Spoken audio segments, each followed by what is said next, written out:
KPBS On Demand is supported by UC San Diego's Art Power, presenting cellist Joshua Roman, performing from his album Immunity, alongside music by J.S. Bach and more, Sunday, June 22nd at UC San Diego's Epstein Family Amphitheater. Reserve your tickets at artpower.ucsd.edu.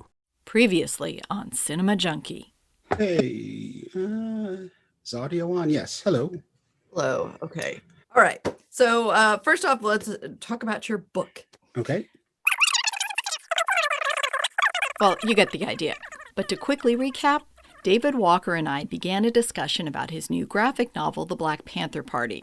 It's a book that began from his desire to write about Fred Hampton and his murder, and eventually turned into a more expansive look at the Black Panther Party and the historical context that helps explain why they came to be. Today, I'll continue that discussion, and then also talk to him about the new film, Judas and the Black Messiah, which just started streaming on HBO Max.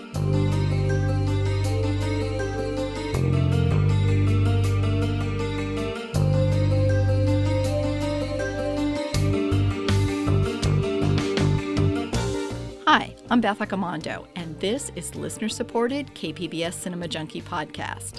Since this is Black History Month, I thought it would be great to have Walker on to discuss his book, and then to provide some insight into the new film Judas and the Black Messiah, which looks to Panther Party member Fred Hampton and FBI informant William O'Neill. The Black Panthers are the single greatest threat to our national security. Our counterintelligence program must prevent the rise of a Black Messiah. You're looking at 18 months for the stolen car, 5 years for impersonating a federal officer, or you can go home. What do you want? Get close to Hampton. The Black Panthers are forming a rainbow coalition of oppressed brothers and sisters of every color. Neutralize him by any means necessary. I need to take one quick break, and then I'll be back with the rest of my interview with David Walker. We pick up the conversation with a look at some of the social programs the Black Panthers set up.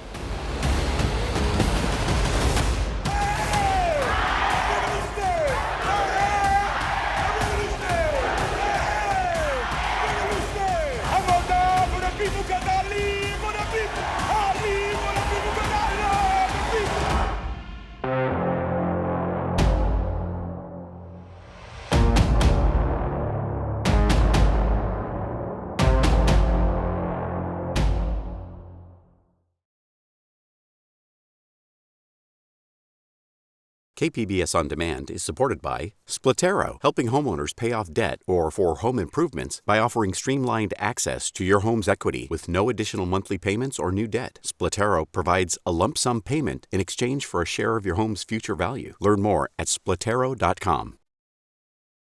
As you mentioned, there's violence in this, and there's a lot of horrific things that are going on, but you also highlight some of the things about the Black Panthers that people may not be aware of or may not remember as well, things like the breakfast program and the newspapers they put out, and that also has a place in your book. Oh yeah, because like the breakfast program is honestly one of the most important things they did, and it's one of the main reasons the FBI went after them. So much vigor and so much ferocity, and it was because in J. Edgar Hoover's estimation, the breakfast program was a successful way to indoctrinate young Black folks into this militant mindset. And here's the thing: if you because I've met some of these people, and they're my age, right? I have met people my age, a little bit older. And if the Black Panthers come up in conversation and they're from like Oakland or the Bay Area or Chicago or New York, they say, oh yeah, they fed me when I was a kid. There's an entire generation of Black folks and poor white folks and Puerto Rican folks too, and other people in this country who are fed by the Black Panther Party. And there's a whole generation of people that are the children of Panthers. And I think that that's really something that's crucial to remember and to talk about. They had their free breakfast program. They had health clinics. When sickle cell anemia was reaching epidemic proportions in the Black community and mainstream healthcare was doing nothing about it, they started the first sickle cell anemia testing program in this country. They didn't bring acupuncture over to this country, obviously, but they were some of the first non-Chinese practitioners of acupuncture used to help with addiction problems. I try to be very clear about that. So acupuncture, which is used in a lot of substance abuse cases, that treatment plan was brought over from China by members of the Panthers. There's so many, and even when we look at the idea of community newspapers or podcasts now, or blogs, or the things that we've taken for granted in a lot of ways, in some ways they pioneered that too with their newspaper. They weren't getting a fair shake in the mainstream press, and so they started their own press to spread the word and to galvanize. And there's so many things in our country right now that either they had a helping hand in normalizing, and in some cases they were also part of a problem that arose. The most strict gun control laws in this country were passed, and this is not a lie. The most strict gun control laws in this country were passed in the state of California in an effort to take the guns away from the Black Panther Party. And it was approved by Governor Ronald Reagan. And people don't realize that everything that the NRA fights for right now, the Black Panther Party was fighting for 50 something years ago. And the Black Panther Party lost every single case that they had, So yeah, it's just fascinating to me. There was a moment in 67 when the Panthers, over this gun control bill that actually got passed, when they protested at the state capitol in Sacramento, California, and there was a big brouhaha, and they ended up going onto the assembly floor where they weren't supposed to go. Cops came. It was very much a circus. And after this happened, every single Panther who was there was 20 something Panthers were there. Every single one of them was arrested at a gas station down the street from the Capitol building. But it wasn't just them that was arrested. It was every Black person who was on the block at the time, right? And I think about that in comparison to what we saw on January 6th, right? Nobody was shot, nobody was beat up, nobody was killed, no property was destroyed. Yet every person who was involved in the Sacramento incident, and people who weren't even involved, were arrested. And then I look at what happened on January 6th, and it's like, again, 50 something years later, and the disparities are still there. Well, as someone who grew up in the 60s and grew up kind of with this notion of protest and speaking out for civil rights, seeing what happened on January 6th, I don't know, it had this way of kind of sullying the whole notion of protest, because it just seemed like, what they were doing it for was so different from what these other protests had been about.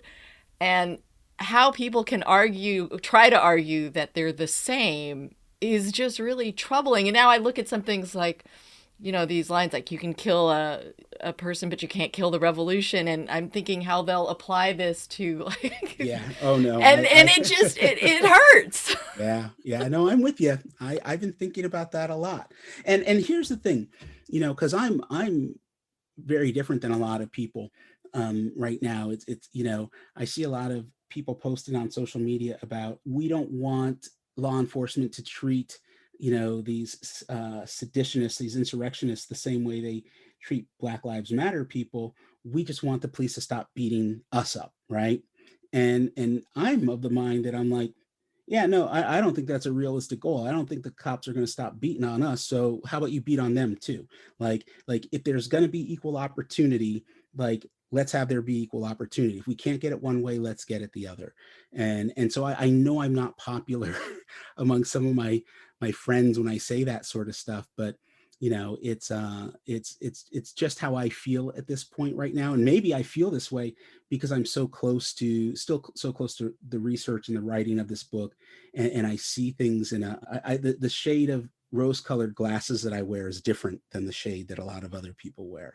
Well, reading this after January 6th, also what stood out to me is this sense that the Black Panthers looked to the laws that existed, looked to the Constitution, looked for things to say, like, we're not asking for a complete overthrow of the government. We just want the rights that we feel should be guaranteed to us. And these people on January 6th, I don't feel like most of them probably knew much about the Constitution, because they're trying to protest over a fair election. I mean, it was interesting to me how much value the Black Panthers put into the Constitution, which was interesting on a certain level. It really is interesting, because everything they were asking for and everything they were trying to do, so much of it was based on what's already in the law books, what's already in the Constitution. And I'm completely drawing a blank on his name. I think it was Edwin Meese, who was the Attorney General under Ronald Reagan. But the point is that when Huey Newton took law classes in college, Edwin Meese was his professor. If it was Edwin Meese, I'd have to look it up again. Huey Newton was educated in the law and constitutional law by the man who went on to become Ronald Reagan's Attorney General, right? And that's the crazy thing to me. As you pointed out, it's like everything they were demanding was stuff that, and everything they were doing was within, well, I shouldn't say everything they were doing, but a lot of what they started out doing was lawful. And a lot of the stuff that was illegal that they did only became illegal after laws were passed to keep them from doing it. And that's something that's very interesting to me, because even the carrying of the guns only became illegal after the laws were changed to accommodate, or to disarm them, I should say. Well, another thing that you bring up, which is coming up right now, there's films like the MLK FBI, the Judas and the Black Messiah, even the United States versus Billie Holiday, but all this notion of how much effort the United States government and the FBI put into trying to quiet these people, and for the Black Panthers to break them up. And you focus on this, and it's something that I'm not sure a lot of people are aware of in terms of how it specifically relates to the Black Panthers and this sense of all these informants that they had working. Yeah, no, I mean, it's kind of mind-boggling. The FBI had used informants in the past. They'd use informants to infiltrate everything from the Communist Party to different unions to all sorts of things that J. Edgar Hoover deemed anti-American. And the FBI had created a program called COINTELPRO, which stands for Counterintelligence Program. Again, they use it against certain communist factions in the U.S. They use it against organizations like the American Indian Movement, some of the more radical left movements. But they went after the Black Panther Party in a way that they didn't go over after anyone that way, and actively worked to have members killed and put into prison. And it's one of the reasons why when I look at what happened on January 6th, it's like, yeah, it didn't have to happen, because I know for a fact. And now we're seeing it, the FBI knew, and now we're seeing it that, the leader of the Proud Boys is actually an FBI informant. And it's like, and I'm the guy who's not surprised by any of this, because I know how these systems operate, right? And the fact of the matter is that the vast majority of the people, of the Panthers who were killed and those who went into prison, were either killed or went into prison by direct result of actions of people who were under the employment of either the FBI or their regional law enforcement. And it's not to say that these were undercover cops or undercover agents. These were, in the case of William O'Neill, who's in part responsible for the murder of Fred Hampton. William O'Neill was a convict who was, tried to get out of doing prison time by doing work for the FBI. I mean, that's what criminal informants always have been. The extent to which the FBI used informants against the Panthers is mind-boggling. I talk about it briefly in the book, and it still hasn't been proven yet, because it's still a pretty new idea. There was a radical activist out of the Bay Area by the name of Richard Aoki, and he helped the Panthers get started, and he supplied their first guns, and he trained them in a lot of the things that they did. And all the evidence now points to the fact that Aoki was an FBI informant. And what that means, and I said in the book that he was alleged, and because the proof is there, he was it, right? But no one has been able to come out and emphatically prove yes. There's no receipts for the paychecks, right? Even though there's field reports with this guy's name all over it. And that means that from the day from before the day Huey and Bobby formed the Panthers in '66, they had already been infiltrated. This guy, because Aoki was for a while he was a member of the Panthers. He was a Japanese American. He'd been held as a kid in internment camps in the 40s. But he was, if you really study the history of the Panthers, you see this was one of those guys that was like an honorary member. And Bobby Seale talks about, our first guns came from Richard. And I remember when I was reading about this and the very real possibility that he was an FBI informant, and honestly, I do believe he was.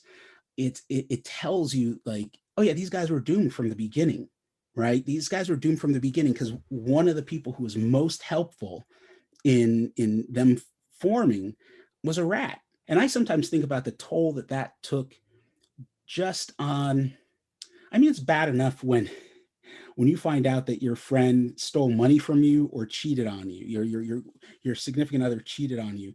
What happens when you find out that this person you thought was your friend was informing on you, and as a result, someone else that you're close to was murdered or put into prison? And when you look at guys like George Sams or William O'Neill or Richard Aoki, and there's a long list of them, it's kind of sad and it's kind of scary, and you realize how much lives were ruined. And we can never underestimate what members of law enforcement and the status quo of this nation will do to maintain that status quo, up to and including acts of murder. And well, does it get any worse than murder? Geronimo Pratt spent 27 years in prison, 8 of those in solitary confinement for a crime he didn't commit. The key witness against him was an FBI informant. It's like that. So is it worse to spend 27 years in prison for a crime you didn't commit, or is it worse to be, shot through the head when you're 21 years old by members of the Chicago PD? I don't know. Well, since you brought up Fred Hampton, I wanted to ask you about the new film Judas and the Black Messiah, which focuses on Hampton and on William O'Neill, who was the FBI informant. And I was just curious, because you do devote a significant chapter to Hampton in your book. What did you think of the film? I really like the film a lot. It's not a film that I can necessarily say, hey, go see this, because it ain't a feel-good movie, that's for sure. But, as I said before, I've known about the Panthers since I was a teenager. That's when I first read Bobby Seale's book. I first became familiar with who Fred Hampton was in my early 20s and really became obsessed with him and his life and his murder. And at a very early age, I had this firm belief that the day that the civil rights movement officially ended was the day that he was murdered. And I still hold to that belief in a lot of ways. And so this is a story I always wanted to put out because I felt like everybody needs to know the story of Fred Hampton. Everybody needs to know.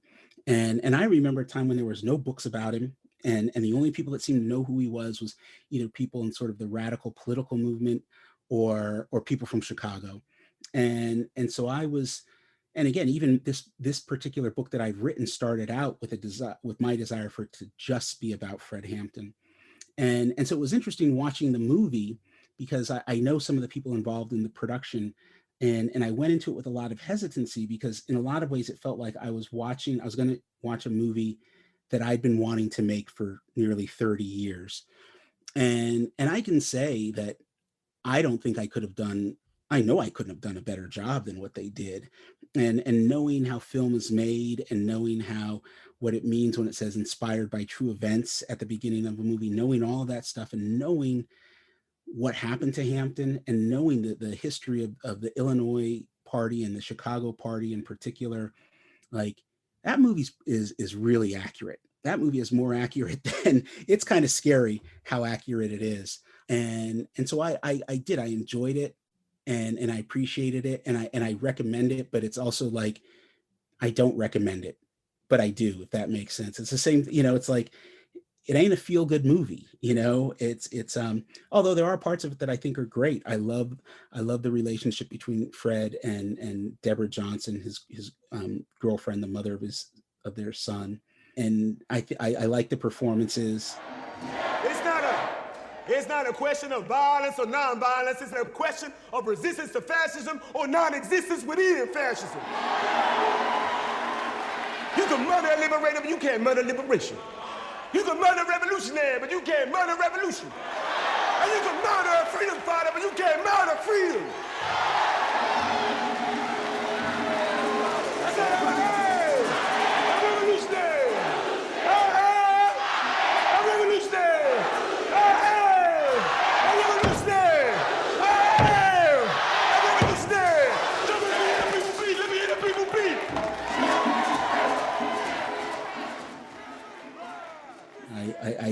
I thought it was interesting, the way they humanized William O'Neill, and because I've been fascinated with him, like how does a person do what he did, right? And it wasn't just him.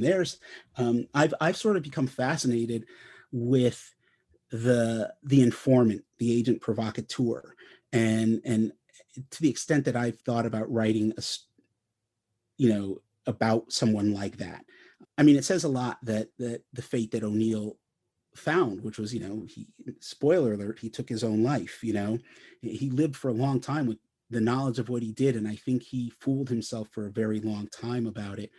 But yeah, he's like, I think that relationship, and from a cinematic standpoint, and this is the thing that's crucial, from a cinematic standpoint, it works. I don't know how accurate some of it is. I don't know for sure everything that happened in it. Some of it I know, yeah, this is pretty much how it happened, but I was just watching it was like the best part. The part I felt best about was people are going to know who Fred Hampton is. And I think that, the title of the movie, Judas and the Black Messiah, comes from the fact that J. Edgar Hoover and the FBI, J. Edgar Hoover's number one priority was to stop the rise of what he saw as a Black Messiah. And there were essentially three people that during the course of the 60s that he was overly concerned about: Martin Luther King, Malcolm X, and Fred Hampton. And when as a student, as an armchair historian, I honestly believe that Fred Hampton would have been the closest thing to whatever a Black Messiah might have been. I think that Fred Hampton had what it took to unite people in a way that that no one else could have done. In part, it was because of his youth. And I think that in his youth, he had sort of a cynical optimism and naivete. I mean, he was only 21 when he was killed. But I think that when you look at what the Panthers in general were trying to do, and here's the thing, nobody else had done it. The Panthers were trying to indoctrinate street gangs and politicize them and basically turn street gangs into militants who would stand up to the police, right? And in LA, Bunchy Carter was an ex-gangbanger who became a member of the Panthers, and he had begun that process, and they were recruiting people in prison. And then Bunchy Carter was killed, and it all kind of fell apart in Los Angeles. And if you study the history of gangs in Los Angeles, if you study the history of the Crips and the Bloods, you begin to see how the Panthers played into that, and how the death of Bunchy Carter and the destruction of the Panthers left this void that there had been this glue that was holding people together, and then the destruction of the Panthers, it all kind of fell apart, and then crack and all that other stuff made things so much worse. But Fred Hampton was doing what Bunchy Carter in the LA chapter never got a chance to do. And so he had brought together not just some of the Chicago Black gangs. He had united with the Puerto Rican activists, the Young Lords. There was a group of poor white people called the Young Patriots, which I suspect now the young patriots have evolved into what was storming the Capitol very recently, but back in '68 it was a very much a different thing, and he built this alliance with all of these organizations around not the ideas of racial empowerment, but around equity and righteousness. And so it's interesting to me because I do think that his death and his killing put an end to the possibilities of what that could have been. In a lot of ways, it's the reason why what we saw on the 6th was specifically almost exclusively white folks at the Capitol. And it was because with the death of Hampton and the destruction of the Panthers, it also created an opportunity to drive more rifts in between people based on race and class. And it's, this is the thing you pick apart when you're looking at history and you go, oh, okay, this thing happened here. And then 5 years later, this happened here. And then 6 months later, this happened here. And, oh, this is how it's all connected. This is how one thing relates to another. I think the thing that I wanted to see more in that film was a little more into what made Fred Hampton who he was, because it was amazing that he could walk into these meetings or go up to these gang members and say, like, here's this crazy idea. I want you guys to all, be working together. And that takes a lot to get people of that diverse a background or ideas to come together and form a coalition. And I kind of wanted a little more about what made this 20-year-old kid who he was. His high school activism and stuff like that, because he was an activist since he was a kid. And I think that again, going back to a cinematic standpoint, I think maybe they felt that gives him more of an enigmatic quality. Like, he's got this mysterious past, because the rest of his family isn't in the movie. We don't really see anything about his mother or the rest of his family. And I see that. Part of me feels like, I remember when Spike Lee's Malcolm X movie came out, and at the time people were just learning about Malcolm X for the first time, right? And so I feel like, okay, right now there's one good book about Fred Hampton out there, and that's called The Murder of Fred Hampton, and it was written by one of his lawyers. And and that book just came out within the last 10 years. So it's up until recently there was very little about him that you could find. And so what I'm sort of hoping is, with this movie and maybe with my graphic novel, that all of these people will get a little bit more attention, and their stories will be told, and that the stories that haven't been told at all. I've talked to several people, and I've said, look, there are Panthers who are still alive. I know them, right? And in some cases they're people's parents or grandparents, and it's like, and they have stories to tell. I mean, some of them I talked to while I was doing research for the book were, it was, I would get information from people that was just like, oh, you should check out this thing here. And, oh yeah, that, and I would call people up and, or send them a picture and say, who's this in this picture? Because they're not identified. And so I would get information like that. And I was like, those voices aren't going to be around forever. And if we really want to understand the history and the legacy of this organization and these people, we need to talk to the rank and file. And we also need to talk to, like, kids who were fed by the program and people who made a living selling the newspaper and all those things, and begin to think of them not so much as this mysterious mythic organization, but start to take them apart as individual people and look at them and figure out who they were. We talk about how we need to remember history so we don't repeat, but what is it about remembering the Black Panthers that's important? What do you think is a key aspect of what they did, or what maybe they were on their way to doing, that we should remember now? Well, one of them is that, yeah, you have to look at the problem, and you have to try to figure out how can you work on the problem within the restraints that are imposed on you by law enforcement or whatever. And you have to not back down. But then there lies the problem, right? It's when I was in my 20s, my fascination with the Panthers was because I was in my 20s and I had that fire in my belly, and I wanted to go out and bust heads and make the world a better place. And now I worry about falling and breaking my hip. I've become older. I have some of the same concerns, but not the same fire. And I think that if we could find some of that passion and that desire to change and make the world a better place, but really, and this goes down to the myth of the Panthers, and it's the bad myth of the Panthers, is this idea that they didn't want to help. They only wanted to help Black people, or that they hated whitey. There's that sort of thing. And as an organization, no, that's not what they were about. It's how they've been sold to the public to a large extent. And I would like people to understand that the problems that they faced then, we still face now.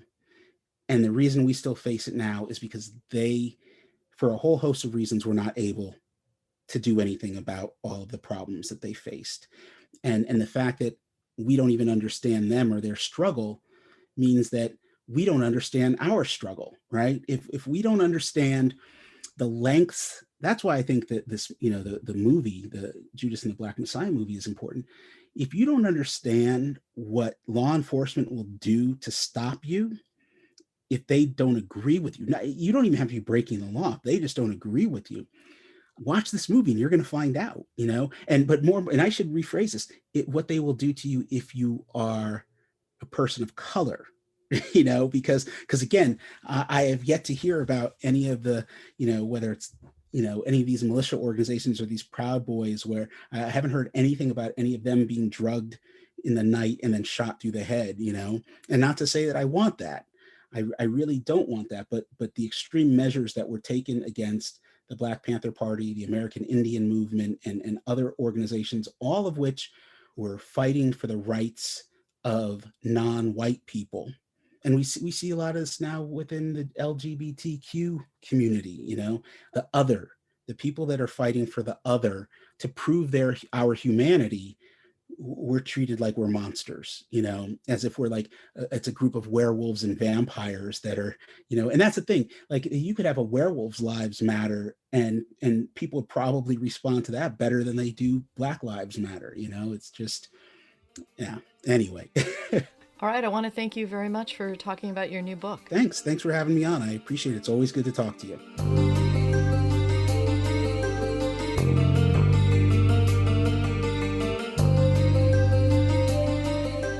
That was David F. Walker, author of the new graphic novel, The Black Panther Party. We also discussed the new film, Judas and the Black Messiah, which is currently streaming on HBO Max.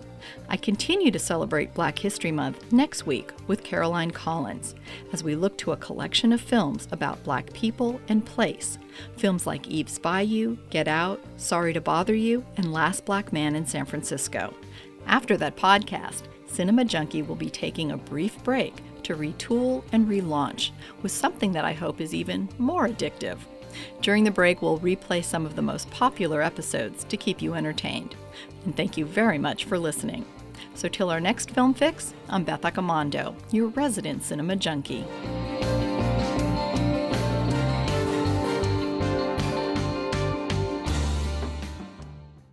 KPBS On Demand is supported by UC San Diego's Art Power, presenting cellist Joshua Roman, performing from his album Immunity, alongside music by J.S. Bach and more. Sunday, June 22nd at UC San Diego's Epstein Family Amphitheater. Reserve your tickets at artpower.ucsd.edu.